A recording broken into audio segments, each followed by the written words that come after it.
ಕಿಸಾನ್ ವಾಣಿ.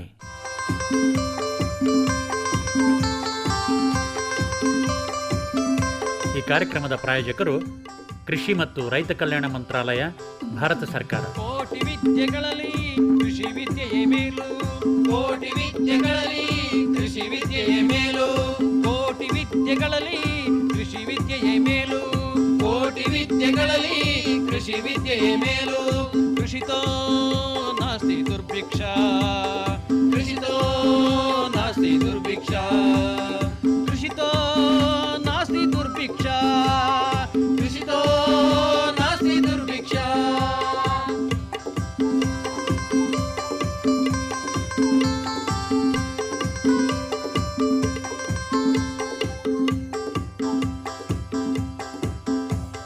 अरे अरे अरे क्या कर रहा है? इधर इधर इधर हम बोल रहे हैं तेरे बीजू का. उतला बोल रहा है?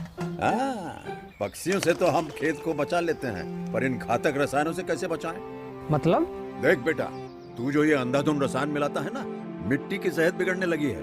और जब माटी ही कमजोर पड़ जाएगी तो उपज कैसे सेहतमंद होगी? हाँ? अरे पहले ऐसा नहीं था. पूछना अपने बड़े बुजुर्गों से, कैसे फसल लहलहाती थी, शुद्धता झलकती थी. हाँ, माटी भी तंदुरुस्त और लोग भी. अरे अब पहली वाली बात कहाँ?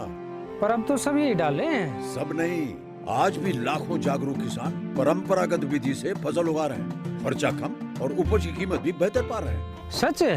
रे बेटे, एक्सपीरियंस से बता रहे हैं. धूप में बाल सफेद नहीं किए हैं. हाँ. ठीक है भाई, मैं भी आज से जैविक खेती शुरू करूंगा.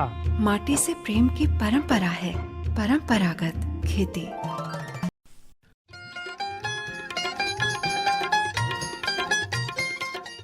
ಆತ್ಮೀಯ ರೈತ ಬಾಂಧವರಿಗೆಲ್ಲ ನಮಸ್ಕಾರ. ಇವತ್ತಿನ ಕಾರ್ಯಕ್ರಮದಲ್ಲಿ ಭತ್ತದ ಬೇಸಾಯದ ಬಗ್ಗೆ ಮಾಹಿತಿಯನ್ನು ಪಡ್ಕೊಳ್ಳೋಣ. ಈ ಕುರಿತು ನಮಗೆ ಮಾಹಿತಿಯನ್ನು ಮಾಡಿಕೊಡ್ತಾ ಇದ್ದಾರೆ ಕೆಳದಿ ಶಿವಪ್ಪನಾಯಕ ಕೃಷಿ ಮತ್ತು ತೋಟಗಾರಿಕಾ ವಿಶ್ವವಿದ್ಯಾಲಯದ ಮಡಿಕೇರಿ ಕೃಷಿ ವಿಸ್ತರಣಾ ಶಿಕ್ಷಣ ಘಟಕದಲ್ಲಿ ಸಹ ಪ್ರಾಧ್ಯಾಪಕರು ಹಾಗೂ ಬೇಸಾಯ ತಜ್ಞರು ಆದಂಥ ಡಾಕ್ಟರ್ ಬಸವಲಿಂಗಯ್ಯ ಅವರು. ನಮಸ್ಕಾರ ಡಾಕ್ಟರ್ ಬಸವಲಿಂಗಯ್ಯ ಅವರೇ. ನಮಸ್ತೆ ಸರ್. ಈಗ ಮೊದಲಿಗೆ ಈ ಮಲೆನಾಡಿನಲ್ಲಿ ಭತ್ತದ ಬೇಸಾಯ ಹೇಗೆಲ್ಲ ಇದೆ ಅಂತ ಒಂದು ಪರಿಚಯವನ್ನು ಮಾಡಿಕೊಡ್ತೀರಾ? ಮಲೆನಾಡು ಪ್ರದೇಶ ಅಂತಂದ್ರೆ ಸಾಮಾನ್ಯವಾಗಿ ಬೆಟ್ಟ ಗುಡ್ಡಗಳಿಂದ ಕೂಡಿದ್ದು, ಸಮುದ್ರ ಮಟ್ಟದಿಂದ ಬಹಳ ಎತ್ತರವಾದ ಪ್ರದೇಶದಿಂದ ಕೂಡಿರ್ತದೆ. ಹಾಗಾಗಿ ಇಲ್ಲಿ ಮಳೆ ಹೆಚ್ಚಾಗಿ ಬೀಳ್ತದೆ. ಅದರಲ್ಲೂ ಅತಿ ಹೆಚ್ಚಾಗಿ ವಿರಾಜಪೇಟೆ ಮತ್ತು ಮಡಿಕೇರಿ ತಾಲೂಕಿನಲ್ಲಿ ಬೀಳುತ್ತೆ. ಕರ್ನಾಟಕದಲ್ಲಿ ಇರ್ತಕ್ಕಂಥ ಮಲೆನಾಡು ಪ್ರದೇಶವನ್ನು ಗಣನೆಗೆ ತಗೊಳ್ಳೋದಾದ್ರೆ ಮಲೆನಾಡು ಪ್ರದೇಶದಲ್ಲಿ 1.73 ಲಕ್ಷ ಹೆಕ್ಟೇರ್ ಪ್ರದೇಶದಲ್ಲಿ ಭತ್ತವನ್ನು ಬೆಳೀತಾ ಇದೆ. ಇದು ಕರ್ನಾಟಕದ ಒಟ್ಟು ವಿಸ್ತೀರ್ಣಕ್ಕೆ ಕಂಪೇರ್ ಮಾಡಿದ್ರೆ ಶೇಕಡ 15% ವಿಸ್ತೀರ್ಣವನ್ನು ಆಕ್ರಮಿಸಿಕೊಂಡಿದೆ. ಕೊಡಗಿನಲ್ಲಿ ಸುಮಾರು 36,000 ಹೆಕ್ಟೇರ್ ಪ್ರದೇಶದಲ್ಲಿ ಭತ್ತವನ್ನು ಬೆಳೀತಾ ಇದ್ದಾರೆ. ಅದರಲ್ಲಿ ಇತ್ತೀಚೆಗೆ ಒಂದು 20,000 ರಿಂದ 22,000 ಹೆಕ್ಟೇರ್ ಪ್ರದೇಶದಲ್ಲಿ ಭತ್ತ ಬಿತ್ತನೆ ಆಗ್ತಾ ಇದೆ. ಇದು ಮಲೆನಾಡಿನಲ್ಲಿ ಭತ್ತ ಬೆಳೀತಕ್ಕಂಥ ಒಂದು ಚಿತ್ರಣವಾಗಿದೆ. ಇನ್ನು ಮುಖ್ಯವಾಗಿ ಯಾವುದೇ ಒಂದು ಕೃಷಿಯನ್ನು ಮಾಡುವಾಗ ಸರಿಯಾದ ತಳಿಗಳನ್ನು ಆಯ್ಕೆ ಮಾಡಿಕೊಂಡು ಬಳಸ್ಕೊಳ್ಳೋದು ಬಹಳ ಮುಖ್ಯ. ಕೊಡಗು ಜಿಲ್ಲೆಗೆ ಸೂಕ್ತವಾದಂಥ ಭತ್ತದ ತಳಿಗಳು ಯಾವ್ಯಾವು ಅಂತೀರಿ? ಭತ್ತದಲ್ಲಿ ನಾವು ಮುಖ್ಯವಾಗಿ 3 ರೀತಿಯ ತಳಿಗಳನ್ನು ನೋಡ್ಬೋದು. ಒಂದು ದೀರ್ಘಾವಧಿ ತಳಿ, ಮಧ್ಯಮಾವಧಿ ತಳಿ ಮತ್ತು ಅಲ್ಪಾವಧಿ ತಳಿಗಳು. ಯಾಕಂತಂದ್ರೆ ಮಲೆನಾಡಂತ ಪ್ರದೇಶಗಳಲ್ಲಿ ನಾವು ಭತ್ತವನ್ನ ಸಂಪೂರ್ಣವಾಗಿ ಮಳೆ ಆಶ್ರಯದಲ್ಲಿ ಬೆಳೀತಾ ಇದ್ದೀವಿ. ಮಲೆನಾಡಿನಲ್ಲಿ ಬೆಳೀತಕ್ಕಂಥ ಮುಂಗಾರು ಮಳೆಗಳು ಯಾವತ್ತು ಸ್ಟಾರ್ಟ್ ಆಗ್ತವೆ, ಅದರದ ಇಂಟೆನ್ಸಿಟಿ ಅಂದ್ರೆ ಹೆಚ್ಚು ಮಳೆ ಬಿದ್ದಾಗ ನಮ್ಮ ಕೃಷಿ ಚಟುವಟಿಕೆಗಳನ್ನು ಮಾಡ್ಕೊಳಕ್ಕಾಗಲ್ಲ. ನಮ್ಗೆ ಅನುಕೂಲ ಹೆಂಗೆ ಆಗುತ್ತೋ ಅಂಥದ್ದನ್ನು ನೋಡಿ ನಾವು ಆ ಕಾಲಕ್ಕೆ ತಕ್ಕಂತೆ ತಳಿಗಳನ್ನ ಡಿಸೈಡ್ ಮಾಡ್ಕೊಂಡು ನಾವು ತಿಂಗಳುಗಳಿಗೆ ಯಾವುದು ಸೂಕ್ತ ಆಗುತ್ತೋ ಆ ತಳಿಗಳನ್ನ ನಾವು ಬಳಸ್ಕೋಬಹುದು. ಈ ದೀರ್ಘಾವಧಿ ತಳಿಗಳು ಹೇಳೋದಾದ್ರೆ ಇಂಟಾನ್, ಹೇಮಾವತಿ, ಶರಾವತಿ, ತುಂಗ ಇವು ಮಲೆನಾಡಿನಲ್ಲಿ ಬೆಳೀತಕ್ಕಂಥ ದೀರ್ಘಾವಧಿ ತಳಿಗಳು. ಸಾಮಾನ್ಯವಾಗಿ ಈ ತಳಿಗಳು 160 ರಿಂದ 165 ದಿವಸಗಳಲ್ಲಿ ತಮ್ಮ ಜೀವನ ಚಕ್ರವನ್ನು ಕಂಪ್ಲೀಟ್ ಮಾಡ್ತವೆ. ಶರಾವತಿ ಅಂತಕ್ಕಂಥ ತಳಿ 180 ರಿಂದ 185 ದಿವಸಗಳನ್ನ ತಗೊಳುತ್ತೆ. ದೀರ್ಘಾವಧಿ ತಳಿಗಳೇನಪ್ಪಾ ಅಂತಂದ್ರೆ ನಾವು ಜೂನ್ ಮೊದಲನೇ ವಾರದಲ್ಲಿ ಇವನ್ನ ನಾವು ಸಸಿ ಮಡಿಗೆ ತಯಾರು ಮಾಡಿಕೊಂಡು ಜೂನ್ ಕೊನೆಗೆ ನಾವು ನಾಟಿ ಮಾಡಿಕೊಂಡು ಬೆಳೆಸಬೇಕಾಗತ್ತೆ. ಅಂದ್ರೆ ಜೂನ್ ತಿಂಗಳಲ್ಲೇ ಇದರ ಕೃಷಿ ಪ್ರಾರಂಭ ಮಾಡಿದ್ರೆ ಸಸಿ ಮಡಿನಲ್ಲಿ ಬೀಜಗಳನ್ನು ಬಿತ್ತನೆ ಮಾಡಿ ಆನಂತರ ಸಸಿಗಳನ್ನು ಕೂಡ ಜೂನ್ ತಿಂಗಳ ಕೊನೆಯಲ್ಲಿ ಮುಖ್ಯ ಗದ್ದೆಗೆ ನಾಟಿ ಮಾಡಬೇಕಾಗತ್ತೆ. ಈ ದೀರ್ಘಾವಧಿ ತಳಿಗಳಿಗೆ ಏನಾಗುತ್ತೆ, ಎತ್ತರವಾಗಿ ಬೆಳೀತವೆ. ಯಾಕಂದ್ರೆ ತುಂಬಾ ಹೊತ್ತು ಗದ್ದೆನಲ್ಲಿ ಇರೋದ್ರಿಂದ ಎತ್ತರವಾಗಿ ಬೆಳೀತವೆ. ಹಾಗಾಗಿ ಇವು ಹೆಚ್ಚು ಇಳುವರಿನ ಕೊಡ್ತವೆ. ಸರಾಸರಿಯಾಗಿ ಸುಮಾರು 18 ರಿಂದ 20-22 ಕ್ವಿಂಟಲ್ ಭತ್ತವನ್ನು ಪ್ರತಿ ಎಕರೆಗೆ ನಾವು ಇಳುವರಿಯಾಗಿ ಪಡಿಬಹುದು ದೀರ್ಘಾವಧಿ ತಳಿಗಳು. ಅಂದ್ರೆ ಜೂನ್ ಮೊದಲನೇ ವಾರದಲ್ಲೇ ನಾವು ಸಸಿ ಮಡಿಯಲ್ಲಿ ಇವುಗಳನ್ನ ಬಿತ್ತನೆ ಮಾಡಿಕೊಂಡು ಜೂನ್ ತಿಂಗಳ ಕೊನೆಯ ವಾರದಲ್ಲೇನೆ ಇವುಗಳನ್ನ ನಾವು ನಾಟಿ ಮಾಡ್ಕೋಬೇಕಾಗುತ್ತೆ. ಅದು ಮುಖ್ಯವಾದ ಅಂಶ. ಅದು ಮುಖ್ಯವಾದ ಅಂಶ. ಮತ್ತೆ ಮಧ್ಯಮಾವಧಿ ತಳಿಗಳನ್ನ ನಾವು ನೋಡೋದಾದ್ರೆ KHP10, KHP2, KHP5, CTH1 ಇವೆಲ್ಲ ಮಧ್ಯವಾದಿ ತಳಿಗಳನ್ನ ಬಳಸ್ತವೆ. CTH1 ಮತ್ತೆ KHP10 ಕೆಂಪು ಭತ್ತ ಆಗುತ್ತೆ. ಇನ್ನು KHP2 ಅಂಡ್ KHP5 ಬಿಳಿ ಭತ್ತ ಆಗುತ್ತೆ. ಸಾಮಾನ್ಯವಾಗಿ ಈ ತಳಿಗಳು 145ರಿಂದ 150 ದಿನಗಳಲ್ಲಿ ತಮ್ಮ ಜೀವನ ಚಕ್ರವನ್ನ ಮುಗಿಸ್ತವೆ. ಇವನ್ನ ನಾವು ಜುಲೈ ತಿಂಗಳಲ್ಲಿ ಬಿತ್ತನೆ ಮಾಡಿಕೊಂಡು ಜುಲೈ ಎಂಡಿಗೆ ನಾವು ನಾಟಿ ಮಾಡ್ಕೊಂಡ್ರೆ ಸೂಕ್ತ ಆಗುತ್ತೆ. ಈ ತಳಿಗಳು ಕೂಡ 18ರಿಂದ 20 ಕ್ವಿಂಟಾಲ್ ಇಳುವರಿಯನ್ನ ಕೊಡ್ತವೆ ಎಕರೆಗೆ. ಮತ್ತೆ ನಾವು ಅಲ್ಪಾವಧಿ ತಳಿ ಬಗ್ಗೆ ಮಾತಾಡೋದಾದ್ರೆ ಮಧು, ಮಂಗಳ, IR20 ಈ ತರ ತಳಿಗಳನ್ನ ಕೂಡ ನಾವು ತೀರಾ ಲೇಟ್ ಆದಾಗ ಈ ತಳಿಗಳನ್ನ ನಾವು ಆಗಸ್ಟ್ ತಿಂಗಳಲ್ಲಿ ನಾವು ಬಿತ್ತನೆ ಮಾಡಿ ನಾಟಿ ಮಾಡ್ಕೋಕೆ ಸೂಕ್ತ ಆಗುತ್ತೆ. ಇವು ಅಲ್ಪಾವಧಿ ತಳಿಗಳಾಗಿರೋದ್ರಿಂದ ಇವು ಬೆಳವಣಿಗೆ ಕೂಡ ಚಿಕ್ಕದಿರೋದ್ರಿಂದ ಸ್ವಲ್ಪ ಇಳುವರಿ ಕಡಿಮೆ ಆಗುತ್ತೆ. ಒಂದು 15 ಕ್ವಿಂಟಲ್ ಅಷ್ಟು ನಾವು ಇಳುವರಿಯನ್ನ ನಾವು ಪ್ರತಿ ಎಕರೆಗೆ ಪಡೆದಬಹುದು. ಆಮೇಲೆ ಇತ್ತೀಚೆಗೆ ಮಲೆನಾಡಲ್ಲಿ RNR ತಳಿಗಳನ್ನ ಬೆಳೀತಾ ಇದ್ದೀವಿ. ಅದರ ಜೊತೆಗೆ ಹತೀರಾ ಅಂತಕ್ಕಂಥ ಒಂದು ತಳಿಯನ್ನ ಕೂಡ ಬೆಳೀತಾ ಇದ್ದಾರೆ. ಇನ್ನೊಂದು ಮುಖ್ಯವಾದ ಅಂಶವನ್ನು ನಾನು ನಿಮಗೆ ತಿಳಿಸಕ್ಕೆ ಇಷ್ಟಪಡ್ತೇನೆ. ನಮ್ಮದೇ ವಿಶ್ವವಿದ್ಯಾಲಯವಾದಂಥ ಕೆಳದಿ ಶಿವಪ್ಪನಾಯಕ ಕೃಷಿ ಮತ್ತು ತೋಟಗಾರಿಕೆ ವಿಶ್ವವಿದ್ಯಾಲಯ ಕಳೆದ ವರ್ಷವಷ್ಟೇ ಸಹ್ಯಾದ್ರಿ ಕೆಂಪು ಮುಕ್ತಿ ಅಂತ ಹೊಸ ಕೆಂಪು ಅಕ್ಕಿ ತಳಿಯನ್ನ ಮಲೆನಾಡು ಪ್ರದೇಶಕ್ಕಾಗಿ ಬಿಡುಗಡೆಗೊಳಿಸಿದ್ದೇವೆ. ಈ ತಳಿ ಒಂದು ಸ್ವಲ್ಪ ಅಲ್ಪಾವಧಿ ಮತ್ತು ಮಧ್ಯಮಾವಧಿ ಒಳಗಡೆನೆ ಬರುತ್ತೆ. ಸುಮಾರು 125ರಿಂದ 130 ದಿನಗಳಲ್ಲಿ ತನ್ನ ಜೀವನ ಚಕ್ರವನ್ನು ಕಂಪ್ಲೀಟ್ ಮಾಡುತ್ತೆ. ಈ ತಳಿಯ ವಿಶೇಷತೆಗಳೇನಪ್ಪಾ ಅಂತಂದ್ರೆ ಈ ತಳಿ ಬೆಂಕಿ ರೋಗಕ್ಕೆ ನಿರೋಧಕತೆ ಶಕ್ತಿಯನ್ನು ಹೊಂದಿದೆ. ಅದರ ಜೊತೆಗೆ ಎಲೆ ಮುದುರುವ ಕೀಟ ಮತ್ತೆ ಕಾಂಡ ಕೊರಕುವ ಕೀಟ ಕೂಡ ಇದು ನಿರೋಧಕ ಶಕ್ತಿಯನ್ನ ಪಡ್ಕೊಂಡಿದೆ. ಹಾಗಾಗಿ ಮಲೆನಾಡಿನಲ್ಲಿ ಇವೆರಡು ಹುಳಗಳು ಮತ್ತೆ ರೋಗ ಜಾಸ್ತಿ ಇರೋದ್ರಿಂದ ನಾವು ತುಂಬಾ ಅಚ್ಚುಕಟ್ಟಾಗಿ ಇದನ್ನ ರೋಗಗಳ ಬಾಧೆ ಕಡಿಮೆ ಮಾಡಿಕೊಂಡು ನಾವು ಬೆಳಿಬಹುದು. ಮತ್ತೆ ಅಕ್ಕಿ ಕೆಂಪು ಬಣ್ಣದಾಗಿದ್ದು ಬೇಯಿಸಿದ ಅಕ್ಕಿ ಪಾರ್ಬಾಲ್ಡ್ ರೈಸ್ಗೆ ಇದು ತುಂಬಾ ಸೂಕ್ತವಾದಂತ ವೆರೈಟಿ ಆಗಿದೆ. ಕುಶಲಕ್ಕಿ ಅಂತೀವಲ್ಲ ಅದಕ್ಕೆ ತುಂಬಾ ಸೂಕ್ತವಾಗಿದೆ. ಮತ್ತೆ ಇದ್ರದ್ದು ಇಳುವರಿ ಬೇರೆ ಎಲ್ಲಾ ತಳಿಗಳಿಗೆ ಕಂಪೇರ್ ಮಾಡಿದ್ರೆ ತುಂಬಾ ಜಾಸ್ತಿ ಇದೆ. ಎಕರೆಗೆ 28ರಿಂದ 30 ಕ್ವಿಂಟಲ್ ಅಷ್ಟು ಇಳುವರಿಯನ್ನ ಕೊಡುವಂತ ಸಾಮರ್ಥ್ಯವನ್ನ ಇದು ಹೊಂದಿದೆ. ಸದ್ಯಕ್ಕೆ ಇದು ಇವತ್ತಿನ ನಮ್ಮ ಅಂದಾಜಿನ ಪ್ರಕಾರ ಮಲೆನಾಡಿನಲ್ಲಿ ಒಂದು 10,000 ಎಕರೆ ಪ್ರದೇಶದಲ್ಲಿ ಈ ತಳಿಯನ್ನ ನಾವು ಕಾಣ್ತಾ ಇದ್ದೇವೆ. ಮುಂದಿನ ದಿನಗಳಲ್ಲಿ ವಿಸ್ತೀರ್ಣವನ್ನು ಹೆಚ್ಚಾಗಬಹುದು. ಇನ್ನು ಮುಖ್ಯವಾಗಿ ನಾವು ಈ ತಳಿಗಳನ್ನು ಆಯ್ಕೆ ಮಾಡ್ಕೊಂಡ ಮೇಲೆ ಸರಿಯಾದಂಥ ಭತ್ತದ ಬೀಜಗಳನ್ನು ಆಯ್ಕೆ ಮಾಡ್ಕೊಳ್ಬೇಕಾಗತ್ತೆ. ಭತ್ತದಲ್ಲಿ ಬೀಜಗಳ ಆಯ್ಕೆಯನ್ನು ಹೇಗೆಲ್ಲ ಮಾಡ್ಕೋಬೇಕಾಗತ್ತೆ ಅಂತೀರಿ? ಸಾಮಾನ್ಯವಾಗಿ ರೈತರುಗಳು ದೃಢೀಕರಿಸಿದ ಭತ್ತದವನ್ನು ಬಳಸಿದ್ರೆ ಅಲ್ಲಿ ನಾವೇನ್ ಮಾಡ್ತಾ ಇದೀವಿ, ಸರ್ಟಿಫೈಡ್ ಸೀಡ್ಸ್ಗಳನ್ನ ನಾವು ಬಳಕೆ ಮಾಡಿದ್ರೆ ಭತ್ತವನ್ನ ಅಲ್ಲಿ ಸೂಕ್ಷ್ಮವಾಗಿ ಕ್ಲೀನ್ ಮಾಡಿ ಡೆನ್ಸಿಟಿ ಮೇಲೆ ಅದನ್ನ ವಿಭಜನೆ ಮಾಡಿ ಜಳ್ಳು ಭತ್ತ, ಅರ್ಧ ತುಂಬಿರೋ ಭತ್ತವನ್ನೆಲ್ಲ ತೆಗೆದು ಮತ್ತೆ ಹುಟ್ಟುವ ಜರ್ಮಿನೇಷನ್ ಪರ್ಸೆಂಟೇಜ್ ಚೆಕ್ ಮಾಡಿ ನಮ್ಗೆ ರೈತರು ಕೊಡ್ತಾರೆ. ಸೊ ಸರ್ಟಿಫೈಡ್ ಸೀಡ್ಸ್ನ ನಾವು ಬಿತ್ತನೆಗೆ ಬಳಸುವಾಗ ಅವ್ರು ಕೊಡ್ತಕ್ಕಂಥ ಬಿತ್ತನೆ ಬೀಜವನ್ನ ನಾವು ನೇರವಾಗಿ ಬಿತ್ತನೆ ಬೀಜಕ್ಕೆ ಬಳಸಬಹುದು. ಆದ್ರೆ ರೈತರುಗಳು ತಾವು ಒಂದು ಸರಿ ಬೆಳೆದಂತ ವೆರೈಟಿನಲ್ಲೇ ಚೆನ್ನಾಗಿ ಇರ್ತಕ್ಕಂಥ ಭತ್ತವನ್ನ ಸೆಲೆಕ್ಟ್ ಮಾಡ್ಕೊಂಡು ಮುಂದಿನ ಸರಿ ಬಳಸ್ಕೋಬೇಕಾದಾಗ ಒಂದು ಟೆಕ್ನಿಕ್ ನ ಯೂಸ್ ಮಾಡ್ಕೊಂಡು ನಾವು ಒಳ್ಳೆ ಉತ್ಕೃಷ್ಟವಾದ ಭತ್ತದ ಬೀಜಗಳನ್ನ ನಾವು ಆಯ್ಕೆ ಮಾಡ್ಕೊಳ್ಬೇಕಾಗತ್ತೆ. ಅದ್ರಲ್ಲಿ ಏನಪ್ಪಾ ಅಂತಂದ್ರೆ ಒಂದು ಸಿಂಪಲ್ ಮೆಥಡ್, ಉಪ್ಪು ನೀರಿನ ಮೆಥಡ್ ಅಂತ ನಾವು ಕರಿತೀವಿ. ಇದ್ರಲ್ಲಿ ಏನಪ್ಪಾ ಅಂದ್ರೆ ಸಿಂಪಲ್, ನಮಗೆ ಭತ್ತ ಎಷ್ಟು ಬೇಕಿರುತ್ತೆ ಆ ಮಟ್ಟದಕ್ಕೆ ನಾವು ಉಪ್ಪು ನೀರಿನ ದ್ರಾವಣವನ್ನ ಮಾಡ್ಕೋಬೇಕಾಗತ್ತೆ. ಒಂದು ತಮ್ ರೂಲ್ ಏನಪ್ಪಾ ಅಂತಂದ್ರೆ 10 ಲೀಟರ್ ನೀರ್ಗೆ 2.5 kg ಅಷ್ಟು ಉಪ್ಪನ್ನ ನಾವು ಹಾಕಿ ಅದನ್ನ ಕರಗಿಸಿದ ಮೇಲೆ ಒಂದು ಮೊಟ್ಟೆನ ತೇಲ್ ಬಿಡ್ಬೇಕು. ಸೊ ಮೊಟ್ಟೆ ತೇಲ್ ಬಿಟ್ಟಾಗ ಅದು ಮುಳ್ಕೊಂಡ್ಬಿಟ್ರೆ ಉಪ್ಪಿನ ನೀರಿನ ದ್ರಾವಣ ಸರಿಯಾಗಿ ಆಗಿಲ್ಲ ಅಂತ, ಅದಕ್ಕೆ ಇನ್ನೊಂದ್ ಸ್ವಲ್ಪ ಉಪ್ಪು ಹಾಕ್ಬೇಕು. ಯಾವಾಗ ತೇಲುತ್ತೋ ಅವಾಗ ಉಪ್ಪಿನ ದ್ರಾವಣ ಸರಿಯಾಗಿ ರೆಡಿ ಆಗಿದೆ ಅಂತ ಅರ್ಥ. ಸೊ ಹಿಂಗ್ ರೆಡಿ ಆದಾಗ ಏನಾಗುತ್ತೆ, ಭತ್ತದ ಬೀಜವನ್ನ ನೀರಿನಲ್ಲಿ ಹಾಕಿದಾಗ ಗಟ್ಟಿ ಭತ್ತದ ಕಾಳುಗಳೆಲ್ಲ ತಳಕ್ ಹೋಗ್ತವೆ, ಜಳ್ಳು ಕಾಳುಗಳೆಲ್ಲ ಮೇಲ್ ಬಂದ್ಬಿಡ್ತವೆ, ತೇಲ್ತವೆ. ಆ ಜಳ್ಳು ಕಾಳಾಗಿರ್ಬೋದು, ಅರ್ಧ ತುಂಬಿರ್ತಕ್ಕಂಥ ಕಾಳುಗಳಾಗಿರ್ಬೋದು, ನಾವು ಅದನ್ನ ಹೊರಗಡೆ ತಗೊಬಿಡ್ಬೋದು.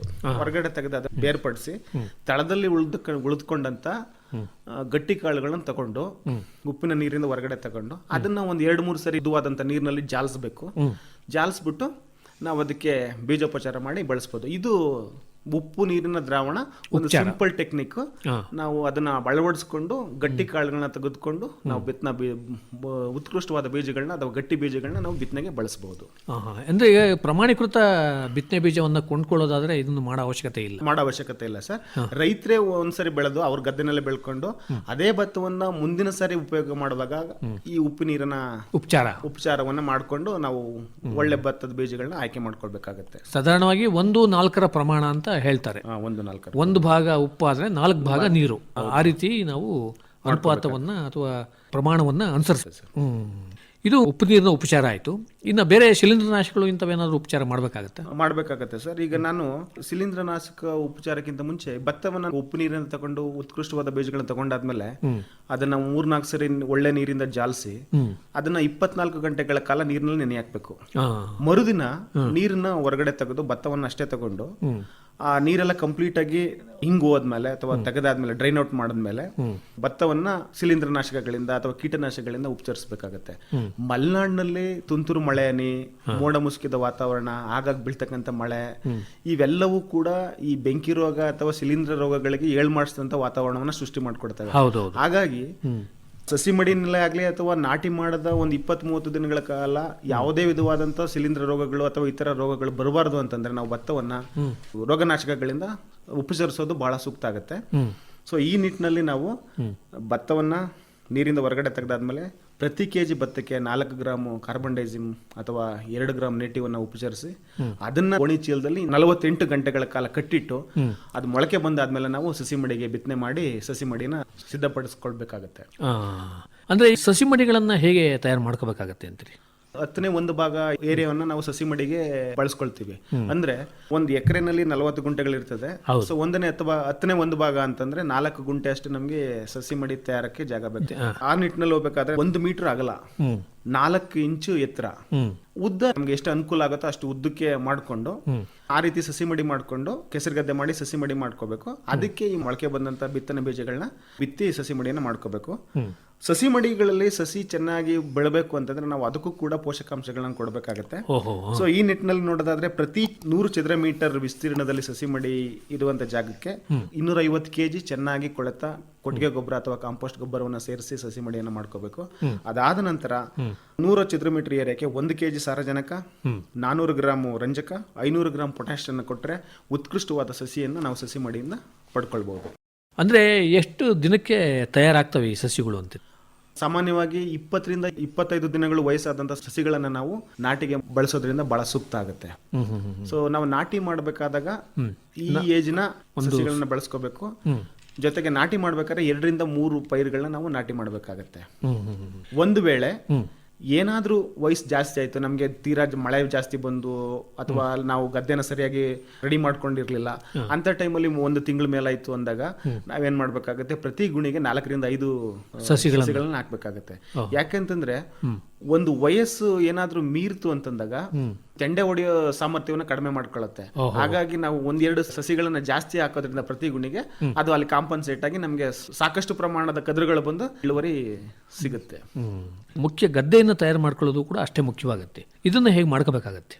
ಗದ್ದೆಯನ್ನು ನಾವು ತಯಾರು ಮಾಡಬೇಕು ಅಂತಂದ್ರೆ ಮೊದಲು 1-2 ಉಳುಮೆವನ್ನ ಮಾಡ್ಕೊಳ್ಬೇಕಾಗತ್ತೆ. ಒಂದು ಉಳುಮೆ ಮಾಡೋದ್ರಿಂದ ಏನಾಗುತ್ತೆ, ಹಿಂದಿನ ವರ್ಷ ಏನಾದ್ರು ಬೆಳೆ ಬೆಳೆದಿದ್ದಂತ ಕೂಳೆಗಳಿದ್ರೆ, ಸ್ಟಬಲ್ಸ್ ಅಂತ ಏನ್ ಕರಿತೀವಿ, ಅದು ಕಳೆಗಳಿದ್ರೆ ಅವೆಲ್ಲ ಮಣ್ಣಿನ ಒಳಗೆ ಸೇರ್ಕೊಳ್ಳುತ್ತೆ. ಅದಾದ ನಂತರ ಪಡ್ಲಿಂಗ್ ಕೆಸರು ಗದ್ದೆ ಮಾಡಬೇಕಾಗತ್ತೆ.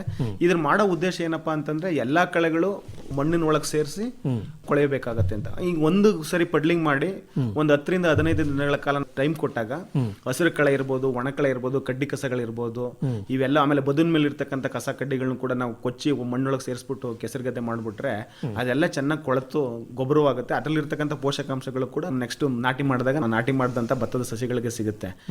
ಈ ರೀತಿ ಮಾಡಿ ಮತ್ತೆ ನಾಟಿ ಮಾಡಕ್ ಮುಂಚೆ 1 ಸರಿ ಪಡ್ಲರ್ ಯೂಸ್ ಮಾಡ್ಕೊಂಡು ಕೆಸರು ಗದ್ದೆ ಮಾಡಿ ಅದನ್ನೆಲ್ಲ ಸಮತಟ್ಟು ಮಾಡಿ ನಾಟಿಯನ್ನ ಮಾಡ್ಕೋಬೇಕಾಗತ್ತೆ. ಅಂದ್ರೆ ನಾಟಿ ಮಾಡುವಾಗ ಇಷ್ಟು ಅಂತರ ಏನಾದರೂ ಪಾಲಿಸಬೇಕಾಗತ್ತೆ? ನಾಟಿ ಮಾಡುವಾಗ ನಾವು ಅಂತರ ಪಾಲನೆ ಮಾಡಲೇಬೇಕಾಗತ್ತೆ ಸರ್.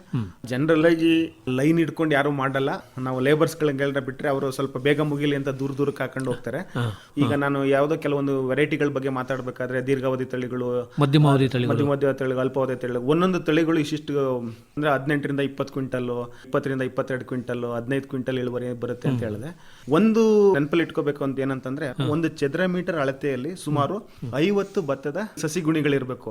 ಹಂಗಿದ್ದಾಗ ಮಾತ್ರ ಸಾಕಷ್ಟು ಪ್ರಮಾಣದ ಸಸಿಗಳನ್ನ ಎಕರೆವಾರು ಪ್ರದೇಶಗಳಲ್ಲಿ ಮೇಂಟೈನ್ ಮಾಡದಂಗ ಆಗುತ್ತೆ.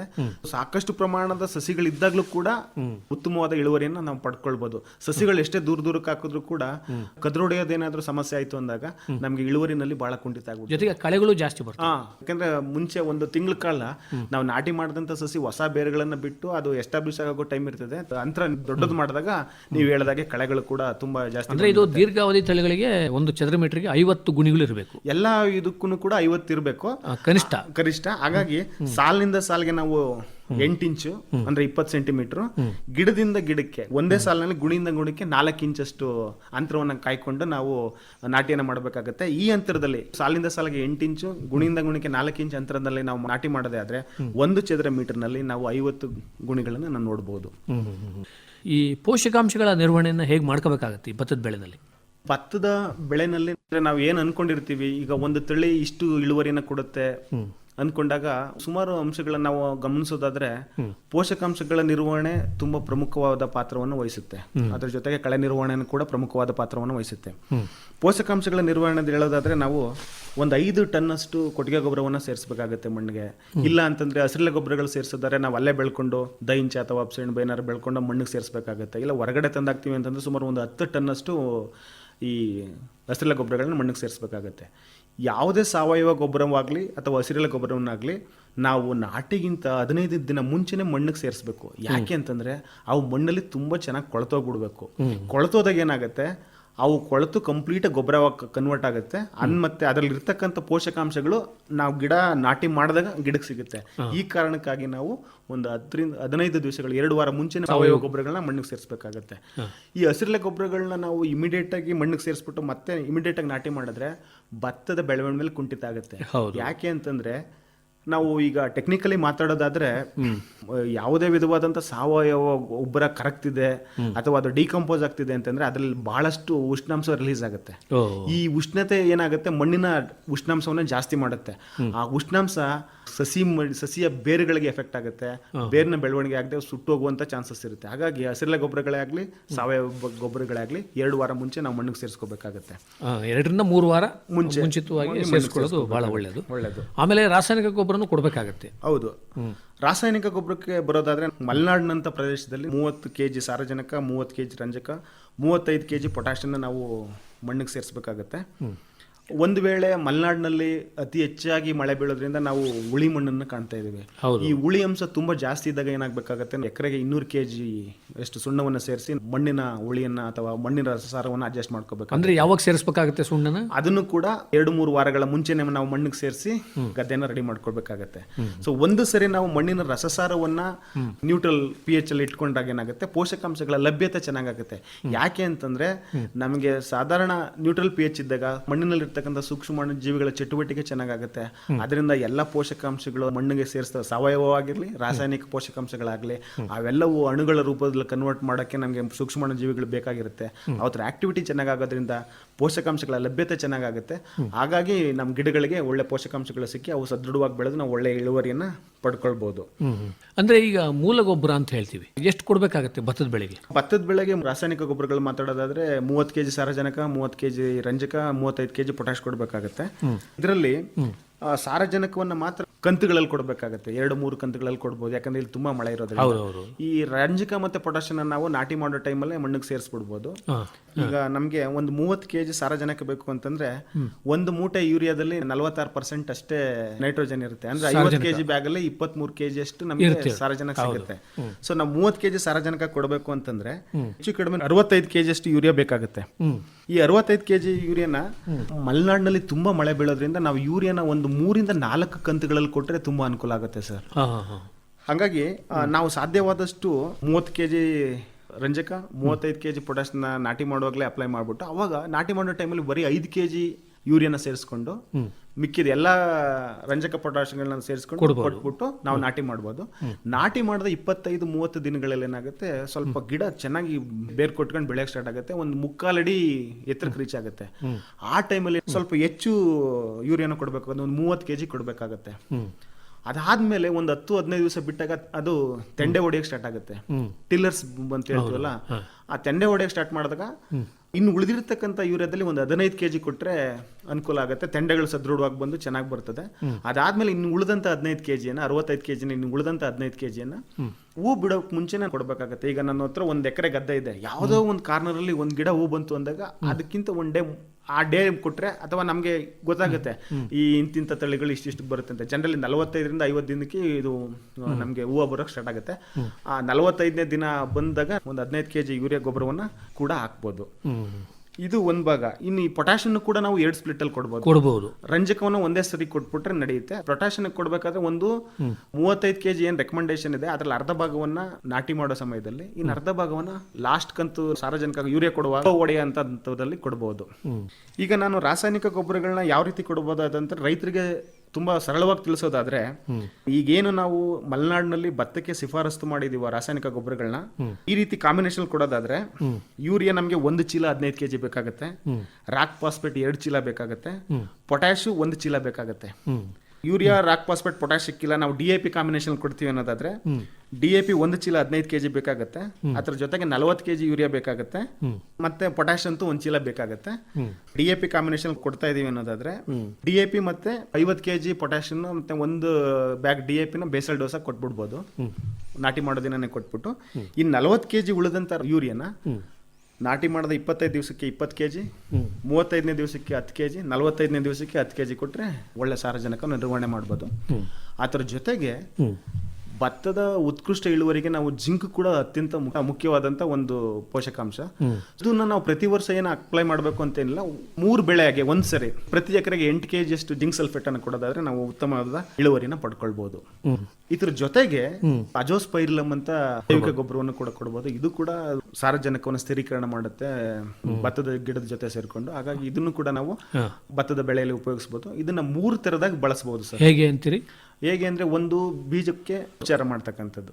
ಈಗ ನಾನು ಮುಂಚೆನೆ ಹೇಳಿದ್ದೆ, ರೋಗವನ್ನು ತಡ್ಕೊಳ್ಳಕ್ಕೆ ಯಾವುದೋ ಕೆಮಿಕಲ್ ರೋಗಕಾರಕ ಫಂಗಿಸೈಡ್ ಟ್ರೀಟ್ ಮಾಡಿರ್ತೀವಿ ಅಂತ.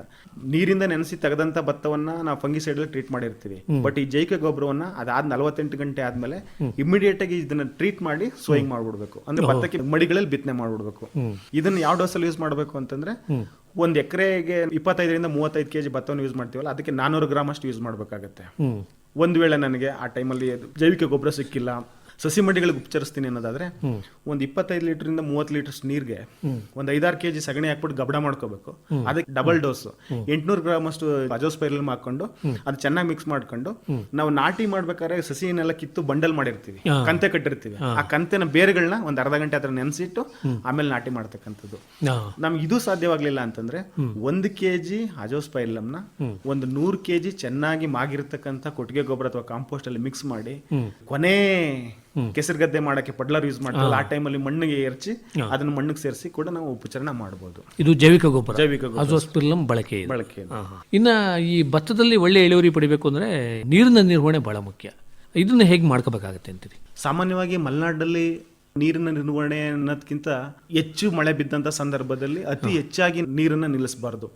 ಈಗ ರೈತರು ಏನ್ ಮಾಡ್ತಾರೆ, ಬಹಳ ಸರಿ ಹೇಳಿರ್ತೀವಿ, ಸರ್ ಮಳೆ ಹುಯ್ತಾ ಇದೆ, ನಮ್ ಕೈಲಿ ನೀರ್ ಕಂಟ್ರೋಲ್ ಮಾಡಕ್ಕಾಗಲ್ಲ ಅಂತಾರೆ. ಯಾವುದೇ ರಾಸಾಯನಿಕವನ್ನ ಹಾಕ್ಲಿ, ಕಳೆನಾಶಕಗಳನ್ನ ಹಾಕ್ಲಿ ಅಥವಾ ಗೊಬ್ಬರಗಳನ್ನ ಹಾಕ್ಲಿ, ಗದ್ದೆಲಿ ಇರ್ತಕ್ಕಂಥ ಎಲ್ಲಾ ನೀರುಗಳನ್ನ ಬಸ್ತು ಬಿಡಬೇಕು. ಮೇಲೆ ಸುಮ್ನೆ ಗಂಜಿ ತರ ತೇವ ಇರ್ಬೇಕಷ್ಟೇ. ಅಂತ ಟೈಮಲ್ಲಿ ಒಂದು ಪೆಸ್ಟಿಸೈಡ್ ನ ಸ್ಪ್ರೇ ಮಾಡೋದಾಗ್ಲಿ, ಅಥವಾ ಫಂಗಿಸೈಡ್ ನ ಸ್ಪ್ರೇ ಮಾಡೋದಾಗ್ಲಿ, ಅಥವಾ ಯಾವುದೇ ವಿಧವಾದ ರಾಸಾಯನಿಕ ಗೊಬ್ಬರ ಕೊಡೋದಾಗ್ಲಿ ಅದನ್ನ ಹಾಕ್ಬೇಕು. ಅದಾದ 48 ಗಂಟೆ ಕಳೆದ್ಮೇಲೆ ನೀರನ್ನ 1 ಇಂಚಿಂದ 2 ಇಂಚ್ ರೈಸ್ ಮಾಡ್ಕೊಂಡು ನಿಲ್ಸ್ಬೇಕಾಗತ್ತೆ. ಅವಾಗ ಏನಾಗತ್ತೆ ಅಂದ್ರೆ, ನಾವು ಹಾಕಿರ್ತಕ್ಕಂಥ ರಾಸಾಯನಿಕಗಳ ಸದ್ಬಳಕೆ ಆಗುತ್ತೆ. ಇಲ್ಲಾಂದ್ರೆ ನೀರು ನಿಂತ್ಕೊಂಡಿದ್ದಾಗ ಏನಾಗುತ್ತೆ, ಡೈಲ್ಯೂಟ್ ಆಗಿ ಬೇರೆ ಬೇರೆ ಕಾರಣಗಳಿಗಾಗಿ ಅದು ಬಸ್ತು ಹೋಗುವಂತ ಚಾನ್ಸಸ್ಗಳು ಜಾಸ್ತಿ ಇರುತ್ತೆ. ಗದ್ದೆನ ಮಾಡ್ಬೇಕಾದ್ರೆ ಸಮತಟ್ಟಾಗಿ ಮಾಡ್ಕೋಬೇಕು, ಬಹಳ ಮುಖ್ಯವಾದಂತು. ಈಗ ನೋಡಿ, ಒಂದ್ ಕಡೆ ತುಂಬಾ ಜಾಸ್ತಿ ನೀರ್ ನಿಂತು ಬಿಡುತ್ತೆ ಅನ್ಕೊಳ್ಳಿ. ತುಂಬಾ ಜಾಸ್ತಿ ನೀರ್ ನಿಂತಿದಾಗ ಏನಾಗುತ್ತೆ, ಗಿಡನೂ ಕೂಡ ಜಾಸ್ತಿ ಸರಿಯಾಗಿ ಬೆಳವಣಿಗೆ ಆಗಲ್ಲ. ಆಮೇಲೆ ನಾವೇನಾದ್ರೂ ಸಾರಜನಕದಂತ ಗೊಬ್ಬರಗಳನ್ನ ಹಾಕಿದಾಗ ನೀರಿನಲ್ಲಿ ಬಸ್ತೋಗುವಂತ ಚಾನ್ಸ್ ಇರ್ತದೆ. ಗದ್ದೆ ಸರಿಯಾಗಿ ಪ್ರಿಪರೇಷನ್ ಇರಲ್ಲ, ಒಂದ್ ಕಡೆ ತುಂಬಾ ನೀರು ನಿಲ್ಲುತ್ತೆ, ಇನ್ನೊಂದ್ ಕಡೆ ನೀರೇ ನಿಂತಿರಲ್ಲ ಅನ್ಕೊಳ್ಳಿ. ಅಲ್ಲ ಸ್ವಲ್ಪ ನೀರು ನಿಂತಿರುತ್ತೆ, ಅಲ್ಲೇನಾಗುತ್ತೆ ಅಂದ್ರೆ ಕಳೆಗಳು ಉಪಟಳ ಜಾಸ್ತಿ ಆಗುತ್ತೆ. ನೀರಿಲ್ಲ ಅಂದ್ರೆ ಕಳೆಗಳು ಜಾಸ್ತಿ ಬೆಳ್ಕೊಬಿಡುತ್ತವೆ. ಅದ್ರ ಜೊತೆಗೆ ಸಾರಜನಕ ಆವಿಯಾಗಿ ಹೋಗ್ತಕ್ಕಂಥ ಚಾನ್ಸಸ್ಗಳಿರುತ್ತೆ. ಹಾಗಾಗಿ ನಾವು ಸಮತಟ್ಟಾಗಿ ಗದ್ದೆನ ಮಾಡ್ಕೊಳ್ಬೇಕು. ಸಾಧ್ಯವಾದಷ್ಟು ಗದ್ದೆಯಲ್ಲಿ 1 ಇಂಚಿಂದ 2 ಇಂಚ್ ನೀರನ್ನ ಭತ್ತದಲ್ಲಿ ಕಾಣಿಸ್ತೀವಿ. ಅದ್ರಲ್ಲೂ ಮುಖ್ಯವಾಗಿ ನಾವು ನೋಡ್ಬೇಕು ಅಂತಂದ್ರೆ, ಭತ್ತ ಕದ್ರೊಡೆಯುವಾಗ, ಹೂ ಬಿಡುವಾಗ, ಕಾಳು ಕಟ್ಟುವಾಗ, ಈ 3 ಹಂತಗಳಲ್ಲಿ ಮಿನಿಮಮ್ 2 ಇಂಚಷ್ಟು ನೀರಾದ್ರೂ ಗದ್ದೆಯಲ್ಲಿ ನಿಲ್ಲಿಸಲೇಬೇಕು. ಆಗ ನಿಲ್ಸೋದ್ರಿಂದ ಏನಾಗುತ್ತೆ, ಭತ್ತಕ್ಕೆ ಒಳ್ಳೆ ವಾತಾವರಣ ಸಿಕ್ಕಿ ತುಂಬಾ ಚೆನ್ನಾಗಿ ಬೆಳೆದು ನಾವು ಒಳ್ಳೆ ಇಳುವರಿಯನ್ನ ಪಡ್ಕೊಳ್ಬಹುದು. ಇದು ಮುಖ್ಯವಾಗಿ ನೀರಿನ ನಿರ್ವಹಣೆ ಬಗ್ಗೆ ಆಯ್ತು. ಇನ್ನು ಕಳೆಗಳು ಕೂಡ ಸಾಕಷ್ಟು ಬರ್ತವೆ ಭತ್ತದ ಬೆಳೆನಲ್ಲಿ. ಇವುಗಳ ನಿರ್ವಹಣೆ ಹೇಗೆ ಅಂತೀರಿ? ಸಾಮಾನ್ಯವಾಗಿ ಹಿಂದಿನ ಕಾಲದಿಂದನೂ ಕೂಡ ಹೆಚ್ಚಿನ ಕಳೆನ ನಾವು ಮ್ಯಾನ್ಯುವಲ್ ಆಗಿ ಅಂದ್ರೆ ಕೂಲಿ ಆಳುಗಳನ್ನ ಬಿಟ್ಟು ತೆಗಿಸ್ತಾ ಇದ್ವಿ. ನಾಟಿ ಮಾಡಿದ 25-30 ದಿನಕ್ಕೆ ಒಂದ್ಸರಿ ಕಳೆಯನ್ನ ಕೈ ಆಡಿಸಿ ತೆಗಿಸ್ತಾ ಇದ್ವಿ. ಅದಾದ್ಮೇಲೆ 40ರಿಂದ 45 ದಿನಕ್ಕೆ ಒಂದ್ಸರಿ ತೆಗಿತಾ ಇದ್ವಿ. ಇತ್ತೀಚಿನ ದಿನಗಳಲ್ಲಿ ಸ್ವಲ್ಪ ಕಾರ್ಮಿಕರ ಕೊರತೆ ಇರೋದ್ರಿಂದ ಕಳೆನಾಶಕಗಳನ್ನ ಮೊರೆ ಹೋಗ್ತಾ ಇದ್ದೀವಿ. ಇಲ್ಲ ಅಂದ್ರೆ ಒಂದು ಲೈನ್ ಏನಾರ ಮಾಡ್ಕೊಂಡು ನಾವು ಟ್ರಾನ್ಸ್ಪ್ಲಾಂಟಿಂಗ್ ಮಾಡಿದ್ರೆ ಕೋನೋವಿಡ್ ಕೂಡ ಬಳಸಿ ನಾವು ಕಳೆನ ಸುಲಭವಾಗಿ ಕಂಟ್ರೋಲ್ ಮಾಡ್ಬೋದು. ಕೋನೋವಿಡ್ ನಾಟಿ ಆದ 30 ದಿನಕ್ಕೊಂದ್ಸರಿ 45 ದಿನಕ್ಕೊಂದ್ಸರಿ ಆಯಿಸೋದ್ರಿಂದ ಬೇರುಗಳ ಹತ್ರ ಇರೋ ಮಣ್ಣೆಲ್ಲ ಸೆಡಲ್ ಆಗಿ ಆ ಕಳೆಗಳೆಲ್ಲ ಕಟ್ಟಾಗಿ ಮಣ್ಣು ಒಳಗೆ ಸೇರಿ ಅವು ಕೊಳತು ಗೊಬ್ಬರ ಆಗಿ ಇವಕ್ಕೆ ಬೇರಿಗೂ ಗಾಳಿ ಚೆನ್ನಾಗಿ ಸಿಕ್ಕಿ ಗಿಡಗಳು ಚೆನ್ನಾಗಿ ಬೆಳೀತಾ ಇತ್ತು, ಕಳೆನೂ ಕಂಟ್ರೋಲ್ ಆಗ್ತಿತ್ತು. ಇವೆರಡೂ ಆಗ್ಲಿಲ್ಲ ಅಂತ ಪರಿಸ್ಥಿತಿಗಳಲ್ಲಿ ನಾವು 2 ರೀತಿಯ ಕಳೆನಾಶಕಗಳನ್ನು ಬಳಸಬಹುದು. ಒಂದು ಉದಯ ಪೂರ್ವ ಕಳೆನಾಶಕಗಳು, ಅದರಲ್ಲಿ ಸ್ವಚ್ಛ ಅಂತ ಇದೆ. ಇದು ರಾಸಾಯನಿಕವಾಗಿ ನೋಡೋದಾದ್ರೆ ಪೆಟಿಲಾಕ್ಲೋರ್ ಮತ್ತೆ ಫೈರಜೋಸಲ್ಫ್ಯೂರಾನ್ ಈಥೈಲ್ ಅಂತಕ್ಕಂಥ ಕೆಮಿಕಲ್ ಇಂದ ಒಂದಿದೆ ಸ್ವಚ್ಛ ಅಂತಕ್ಕಂಥದ್ದು. ಇದನ್ನ 4 kg ಒಂದು ಎಕರೆಗೆ ಯೂಸ್ ಮಾಡಬೇಕಾಗುತ್ತೆ. ಲಾಂಡೆಕ್ಸ್ ಪವರ್ ಅಂತ ಒಂದಿದೆ, ಇದು ಕೂಡ ಪೆಟಿಲಾಕ್ಲೋರ್ ಮತ್ತೆ ಬೆನ್ಸಲ್ಫ್ಯೂರಾನ್ ಮೀಥೈಲ್ ಅನ್ನೋ ರಾಸಾಯನಿಕಗಳನ್ನು ಹೊಂದಿದೆ. ಇದನ್ನು ಕೂಡ 4 kg ನಾವು ಒಂದು ಎಕರೆಗೆ ಬಳಸಬೇಕಾಗುತ್ತೆ. ಇದನ್ನ ಹೇಗೆ ಬಳಸಬೇಕು ಅಂತಂದ್ರೆ ಎರ್ಚಕ್ಕಾಗಲ್ಲ, ಅದಕ್ಕೆ ಒಂದು 20-25 kg ಮರಳು ತಗೊಂಡು ಒಣಗಿರೋ ಮರಳನ್ನ ಈ ಎರಳುಗಳನ್ನ ಅದಕ್ಕೆ ಮಿಕ್ಸ್ ಮಾಡಿ ಆ ಮಿಶ್ರಣವನ್ನ ನಾವು ಎಲ್ಲಾ ಗದ್ದೆಗಳಿಗೆ ಸಮಾನಾಗಿ ಎರ್ಚಬಹುದು. ಬಟ್ ಕಳೆನಾಶಕಗಳನ್ನ ಅಪ್ಲೈ ಮಾಡುವಾಗ ನಿಂತಿರೋ ನೀರು ಇರಬಾರ್ದು. ನಿಂತಿರೋ ನೀರಿದ್ರೆ ಏನಾಗುತ್ತೆ, ಈ ಕಳೆನಾಶಕಗಳ ಶಕ್ತಿ ಡೈಲ್ಯೂಟ್ ಆಗಿ ಅದ್ರ ಎಫೆಕ್ಟ್ ಕಡಿಮೆ ಆಗುತ್ತೆ. ಹಂಗಾಗಿ ನೀರ್ನೆಲ್ಲ ಬಸ್ಬಿಟ್ಟು ಕಳೆನಾಶಕಗಳನ್ನ ಅಪ್ಲೈ ಮಾಡಬೇಕಾಗುತ್ತೆ ನಾಟಿ ಮಾಡೋದ ಗದ್ದೆಗಳಲ್ಲಿ.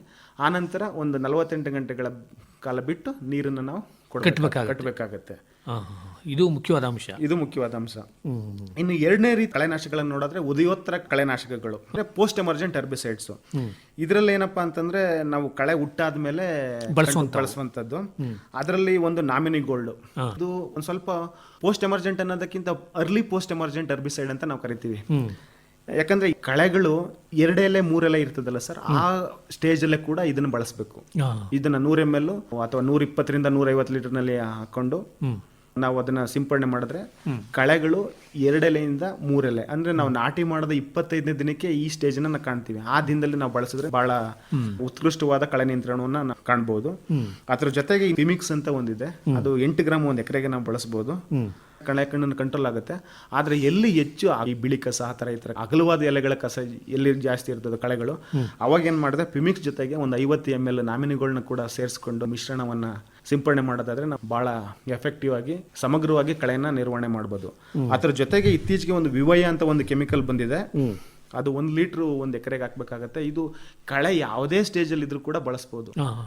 ಇದು ತುಂಬಾ ಚೆನ್ನಾಗಿ ಕಳೆಗಳನ್ನ ನಿಯಂತ್ರಣ ಮಾಡುತ್ತೆ. ಇವು ಮುಖ್ಯವಾಗಿ ಕಳೆನಾಶಕಗಳ ಬಳಕೆ ಅಂದ್ರೆ ನೀರಿನ ನಿರ್ವಹಣೆ ಚೆನ್ನಾಗಿ ಮಾಡ್ಕೊಂಡ್ರೆ ಕಳೆ ನಿರ್ವಹಣೆ ಮಾಡ್ಕೋಬಹುದು. ಇನ್ನು ಭತ್ತದ ಬೆಳೆನಲ್ಲಿ ಬರುವಂತ ರೋಗ ಕೀಟಗಳು ಯಾವ್ಯಾವು ಅಂತೀರಿ ಮುಖ್ಯವಾದಂತವು? ಮಲೆನಾಡಿನಂತ ಪರಿಸ್ಥಿತಿನಲ್ಲಿ ಭತ್ತಕ್ಕೆ 3-4 ರೋಗಗಳು ಮುಖ್ಯವಾಗಿ ಬರ್ತವೆ ಸರ್. 1-2 ಕೀಟಗಳು ಅಷ್ಟೇ ಮುಖ್ಯವಾಗಿ ಬರ್ತಕ್ಕಂಥದ್ದು ಕೊಡಗಿನಂತ ಸಿಚುವೇಶನ್ ನಲ್ಲಿ. ಮೊದಲನೇದಾಗಿ ರೋಗಗಳು ನೋಡೋದಾದ್ರೆ ಬೆಂಕಿ ರೋಗ.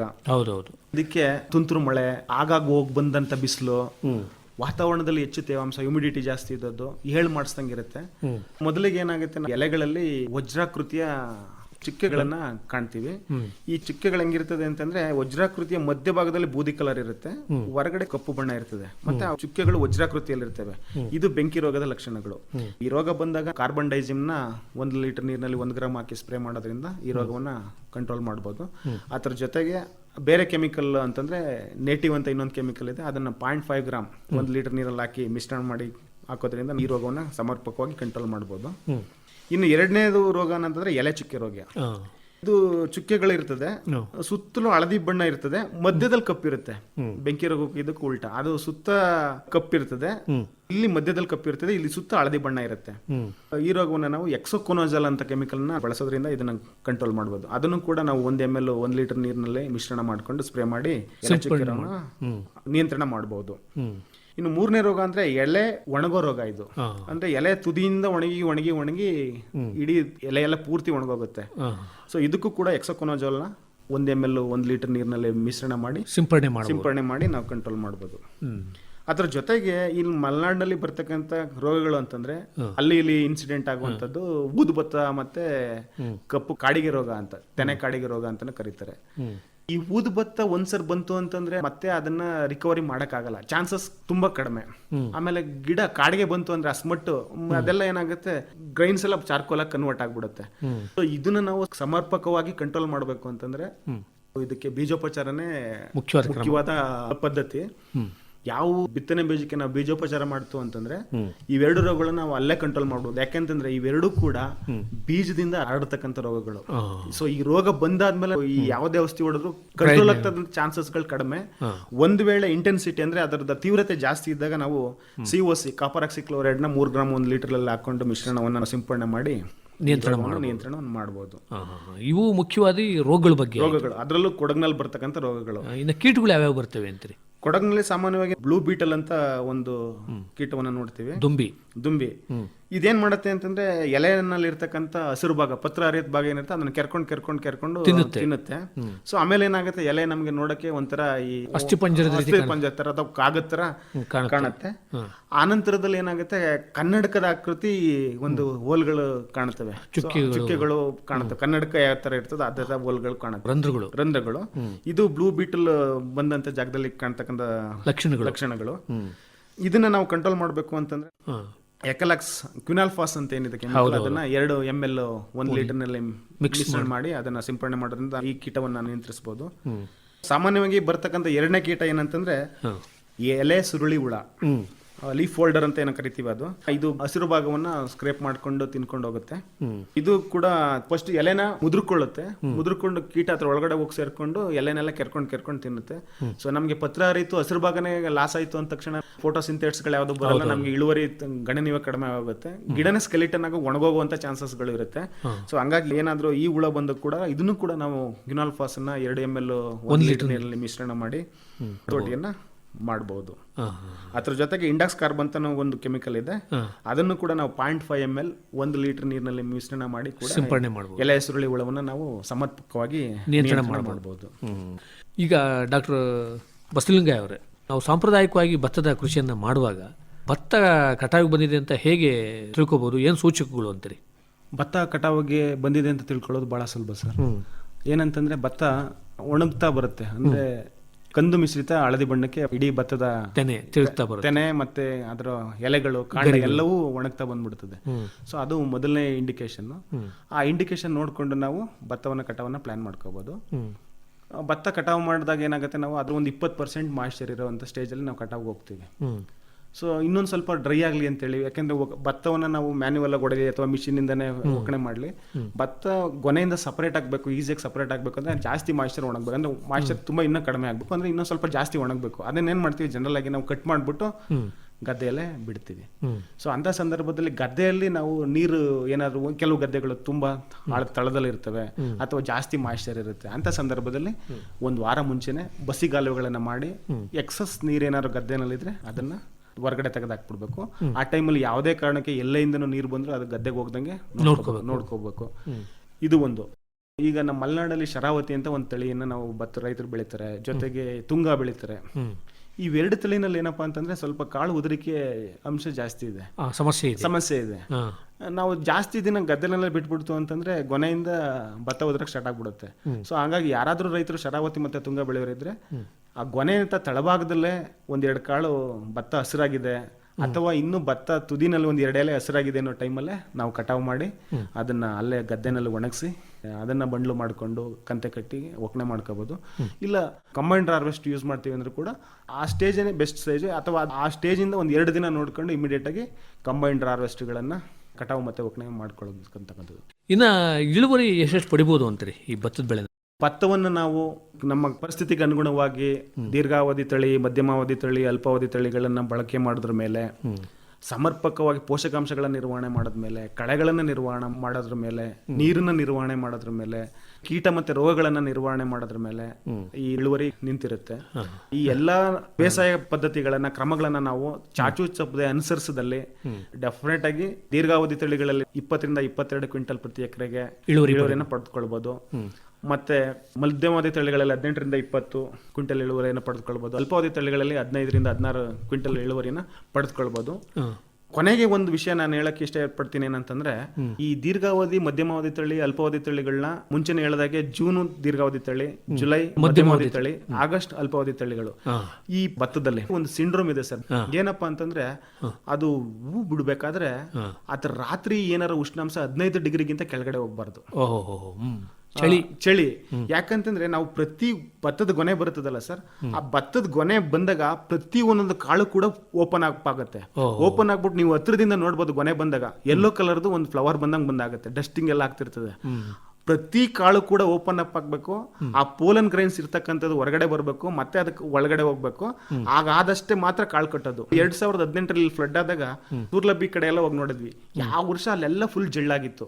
ಈವನ್ ಮಡಿಕೇರಿಗಳು ಕೂಡ ಆ ಟೈಮಲ್ಲಿ ತುಂಬಾ ಚಳಿಯಾಗಿ ಜಳ್ಳಾಗಿತ್ತು. ಕಾರಣ ಏನು ಅಂತಂದ್ರೆ, ಯಾವಾಗ ಭತ್ತ ಹೂವು ಬಿಡುವಂತ ಪರಿಸ್ಥಿತಿ ಬರುತ್ತೋ ಆ ಟೈಮಲ್ಲಿ ರಾತ್ರಿ ಟೆಂಪರೇಚರ್ 15 ಡಿಗ್ರಿಗಿಂತ ಕೆಳಗಡೆ ಡ್ರಾಪ್ ಆಯ್ತು ಅಂದ್ರೆ ಈ ಸಮಸ್ಯೆ ಆಗುತ್ತೆ. ಹಾಗಾಗಿ ನಾವು ನಮ್ಗೆ ಸಿಗ್ತಕ್ಕಂಥ ಅವಧಿಯಲ್ಲಿ ನೋಡ್ಕೊಂಡು ಆ ತಳಿಗಳನ್ನ ಆಯ್ಕೆ ಮಾಡ್ಬೇಕಾಗತ್ತೆ. ಆತ್ಮೀಯ ರೈತ ಬಾಂಧವರೇ, ತಮಗೆ ಈ ಭತ್ತದ ಬೇಸಾಯದ ಬಗ್ಗೆ ಇನ್ನೂ ಹೆಚ್ಚಿನ ಮಾಹಿತಿ ಬೇಕಾಯಿತು ಅಂದರೆ ಡಾಕ್ಟರ್ ಬಸವಲಿಂಗಯ್ಯ ಅವರನ್ನು ಅವರ ಮೊಬೈಲ್ ದೂರವಾಣಿ ಸಂಖ್ಯೆಯಲ್ಲೂ ಕೂಡ ಸಂಪರ್ಸ್ಬೋದು. ದೂರವಾಣಿ ಸಂಖ್ಯೆ ಹೀಗಿದೆ: 7259675685. ದೂರವಾಣಿ ಸಂಖ್ಯೆಯನ್ನು ಮತ್ತೊಮ್ಮೆ ಕೇಳಿ: 7259675685.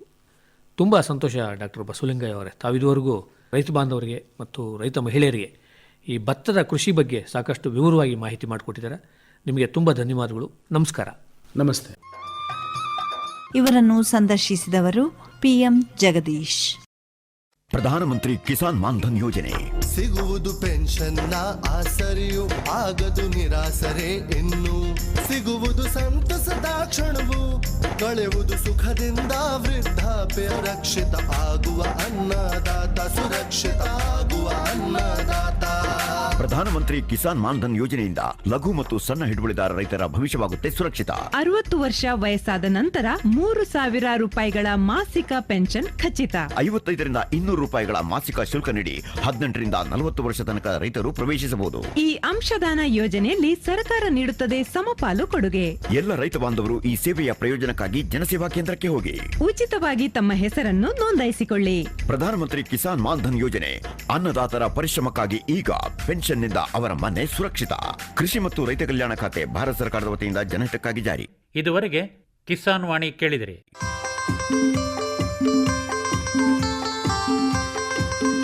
ಕಾರ್ಯಕ್ರಮವನ್ನು ಪ್ರಾಯೋಜಿಸಿದವರು ಕೃಷಿ ಮತ್ತು ರೈತ ಕಲ್ಯಾಣ ಮಂತ್ರಾಲಯ, ಭಾರತ ಸರ್ಕಾರ.